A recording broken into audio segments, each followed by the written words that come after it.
Hi viewers, welcome to another edition of Wisdom and Power for Life.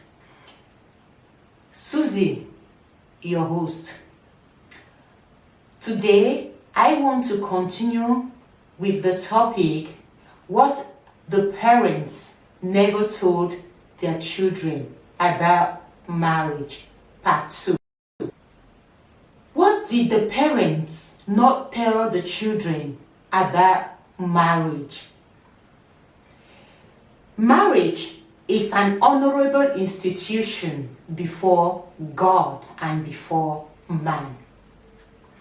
However, there are many things we ought to know before making up our minds to go into this institution or to think of getting a wife or a partner. There are many things that culminates to produce the beauty that this institution carries, to produce the value and the worth that is to be given to this institution. It is the best institution that has been given to man on earth.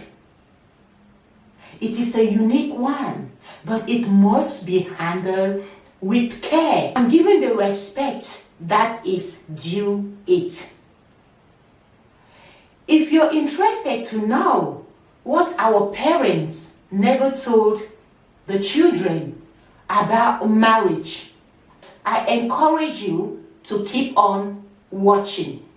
While you watch, don't forget to subscribe, press the like button and the notification button. Leave a comment at the comment section. This is an encouragement to me to know that you like my video and you appreciate my work. Have you ever been in marriage, or you know someone, a friend who is in marriage and facing difficulties?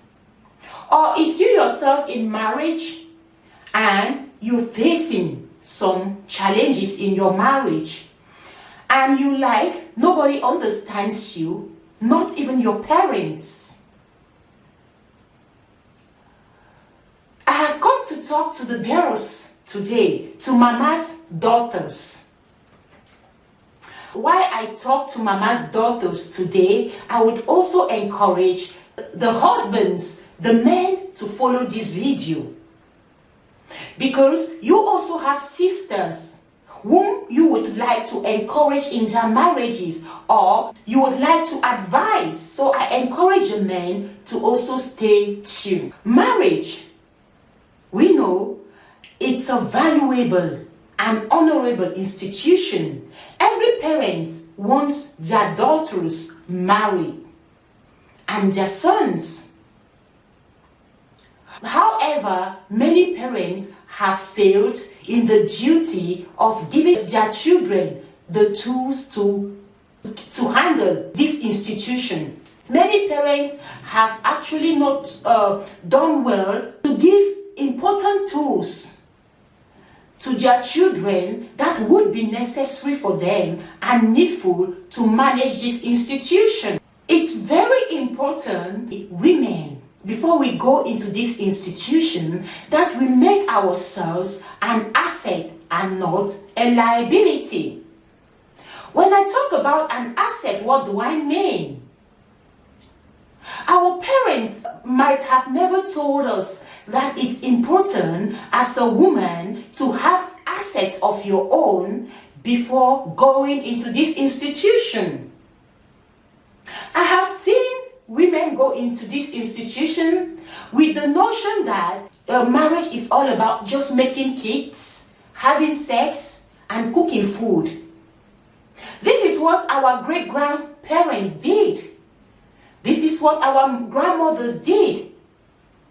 Many of them were there to make children for their husbands and to cook them good food and then to go to farm. However, today, this picture has changed. The demands of life today, of this generation, has drastically changed. Well,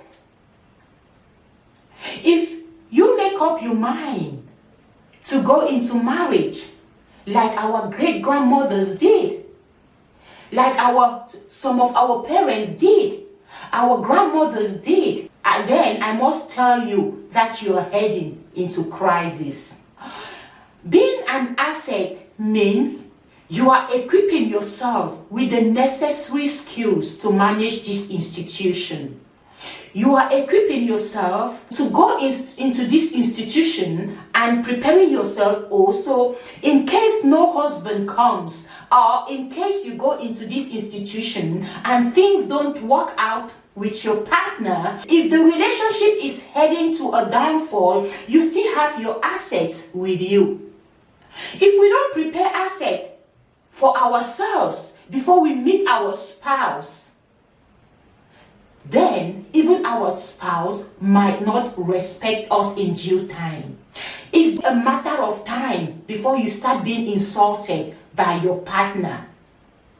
I mean, if he's not a wise partner, because we know that many men have gone to pick women and they found themselves actually not picking up these women because they really felt like they love them, but they pick up the women like they are coming to be in their homes like their mothers were, like making children, having sex and cooking food. And as time went on, they expected to have more from these women, that these women could also be of financial support at home, to back the home financially, to help the man manage the home financially. So we see how important it is to go into this institution as a woman with assets, not only material assets and education, going to school or having a kind of education that you have prepared a career for yourself. You have gone to school and obtained some certificates for yourself that will enable you to fend for a job. Because there is no guarantee that you find a spouse that everything would move well for you guys. There is no guarantee. So we see how important it is for a woman to prepare herself well before she goes into this institution. Prepare a career for yourself. This is an asset. Have an educated mindset, a well-prepared mindset, a well-cultured woman with a brave mindset. All this requires education. Not only obtaining certificates from schools, but actually being prepared for this institution by counselors, by advisors. Your character is also an asset. Your attitude, your principles, your choices are also your asset. Your mindset is also your asset. Your career is your asset. Having prepared for your well-being before you meet your man is very, very important. It elevates your value. It elevates your worth. It makes you well prepared even without a husband or a partner. We have to prepare ourselves, obtain assets for ourselves before we think of going into marriage. And when you find a spouse and you think you found your soulmate, even if you have not obtained enough material asset, or you haven't been able to complete your education, or obtain a certificate that will fetch a job for you, choose a spouse that values education.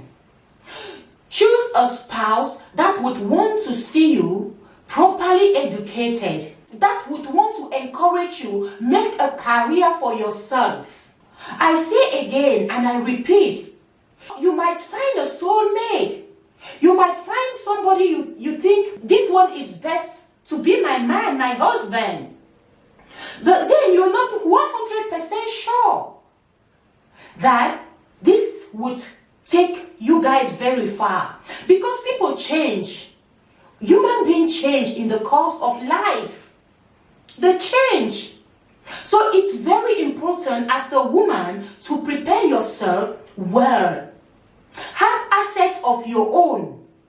Build character of your own, a stable character, decisive character, a strong character, and a strong and stable mindset. Be unique in yourself. Have worth and values that will guide you, even when you find your spouse or you find yourself alone. Be able to make life even without a spouse. If you find your man, we thank God. Have assets of your own. Don't go into a relationship and be a liability and become a burden. Today, we understand that life has become more challenging than it were in those days of our grandparents, our grandmothers, even our parents. Life has become so demanding, so much so that we need to prepare ourselves well before we choose our partner or we choose our spouse. We have to be prepared to continually be successful in life with a spouse or without a spouse. If we fail to obtain assets for ourselves before finding our spouse and we go into marriage without having had things of our own, assets of our own, then we have made ourselves vulnerable. You might find that the man you started with, who was telling you about how much they love you, who was saying how much he loves you, calling you the only ant in my sugar container, calling you honey and sweetie, calling you all kinds of pet names and sweet names, and giving you all kinds of praises, is no longer calling you these sweet names, these pet names, because he finds you a burden. Because you went in thinking that it's all about having children, having sex, and cooking food. He is realizing that that's not all about it. He wants more of your support financially, more of your support materially. Let's not go into this institution thinking that going in to be a housewife, it's enough. You might find yourself, after having gone into this institution, alone again. And how did you prepare for this? Well, for mama's daughters, I would advise us that if we find our spouse, the first thing we shouldn't do is to go in making children. That's not the first thing we should go for. If we hadn't made a career for ourselves before we met our spouse, the next thing we do in our matrimonial home should be to make a career. Having a career would be very sustainable for your well-being, because you need finances, you need the material part of life to be able to live this life, to be able to live a comfortable life, which is meant for every one of us. So when we meet our spouse, in the case that we hadn't prepared for our career, we hadn't had a job for ourselves, then the first thing should be to go and make a career for ourselves. And while choosing our spouse, we should choose that man who is supporting, who would support this project of us as their wives or their potential wives, their future wife, helping us to prepare for our career, supporting us in this. And we shouldn't go in for men who are pushing us to bear children for them first. No, that wouldn't be wise. Many have done that and they found themselves with children and without husbands, without a career, without any asset of their own. But they found themselves with children from these men. And the men are no longer at home. And they've spent more than half of their lives, 3/4 of their lives, bringing up these children and having it difficult to make a career at this stage. We see how important it is for us to be wise women, wise daughters of mamas. These are the things that our mothers and our parents did not go into details to tell us as children. Because our parents just gave us what they know and what they have. You can only give what you have. You cannot go beyond what you don't have. I have witnessed cases where mama tells the daughter who is facing crisis in her matrimonial home, advising her to bear her husband. Mama saw the daughter to be the problem. Like, mama wants the daughter to stay in this matrimonial home, though the daughter feels like she's being mishandled by her husband. She's been assaulted by her husband. She's been abused by her husband. She is in an abusive marriage. But mama tells her daughter to continually bear this man, to continually submit herself to this man, to continually cook food for this man, to be humble to this man who is abusive to the daughter. Mama is like making the daughter feel that she is the problem and not the man. Why? It's because mama was afraid that the daughter might not be able to make it without this man. Because mama was like it, she was well intentioned. She had a good heart towards her daughter, and she was like protecting her daughter. But not every good intention is good for you. Not every advice is good for you, though well intentioned. Mama meant it well, but mama was like telling the daughter to kind of like submit herself to an abusive husband because her mama was afraid her daughter would lose her marriage. You know, and this is because the daughter failed to prepare beforehand. The daughter failed to have assets of her own before she went into marriage. The daughter went into marriage like she has found a God, took her man for a God, took her man for her provision, took her man for everything that she needs. All her duty at home was to make children, give sex to the husband, and cook food. But when things started going helter-skelter in the home, mama was advising the daughter to submit. Like, you can't make it on your own, my daughter. You see, you have nothing, only these kids. And can you manage these kids without your husband? You have nothing. Why? Because mama's daughter failed to go well prepared into marriage. Mama failed to tell her daughter how important personal assets are important for her, how important it is to build her assets on her own before she meets her husband.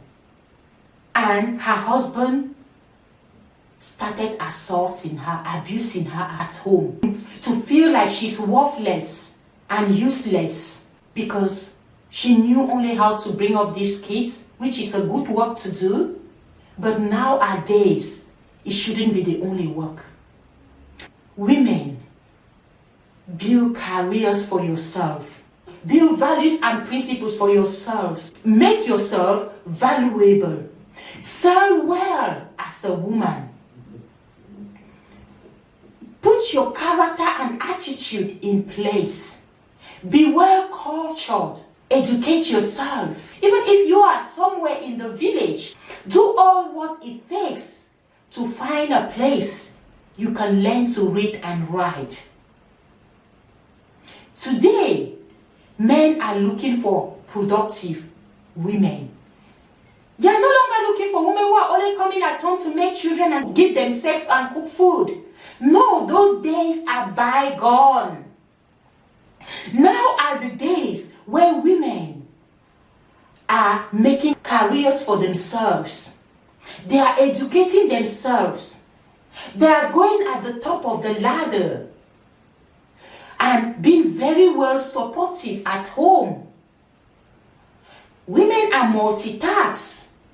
They can do many things by themselves. And why not? We educate ourselves, find a career for ourselves before going into marriage. Our parents never really knew how to advise us. They gave us what they had to give. But for the generation in which we are, their advice were not enough. They were good advice, well meant, well intended, full of love and care for their children and concern. But we have to go beyond that. Mama's daughters, women, make yourself valuable. Make yourself expensive to get. When a man comes towards you, they should be like they have met a woman who is hard to find. Through your mindset, the way you express yourself, the way you talk, the way you carry yourself, prepare yourself for your spouse so that when he comes in, you will be of great support to them. You will be an advisor to your spouse, and he will certainly like this. You carrying up yourself in that manner and going in for more knowledge, going in for more intelligence, going in for more education, climbing up the ladder in your career. A well-meaning man, a wise man would well appreciate you. Let's do what our parents were not able to do. Let's go as far as they were not able to go. Let's see further than they were able to see.